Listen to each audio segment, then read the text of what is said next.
भारत वर्ष मुक्ति आंदोलन अन्य जननायक प्रबाद पुरुष स्वाधीनता संग्रामी विजुआंकर प्रतिमूर्ति की आज जो भली भाव में बलांगीर जिला पाटनागढ़ ठारे जाली दि जाइए ताकू मु तीव्र निंदा करुचे। प्रबाद पुरुष ओडिया जातिर स्वाभिमान प्रतीक केवल नुह एकाधिक तीनोटी राष्ट्र स्वाधीनता आंदोलन में से भाग नहीं से एभली एक जने जननायक से कौनसी जाति धर्म वर्ण दल रे बांधी होगी नथिले से थिले ओडिया जातिर परिचय। आज नूतन सरकार आसिला परे जो भली भाव में क्रमागत भाव में प्रबाद पुरुष स्वर्गत विजुओं प्रति असम्मान करा जाउची।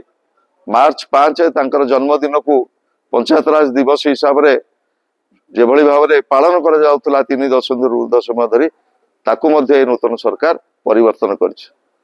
आज सबुठारु दुर्भाग्यर कथा बलांगीर जिलार पाटनागढ़ ठारे प्रबाद पुरुषंकर प्रतिमूर्ति की जो भली भाव में जाली दि जाइए आर मु तीव्र निंदा करुच्ची एवं मोर दाबी रहिबो तुरंत जो अपराधी मानकु गिरफ करा जाऊ एवं एभली कांड जदि बारंबार जारी रहे स्वाभिमानी ओडिशावासी एवं अगणित स्वाभिमानी जनसाधारण यार उचित जवाब देवे।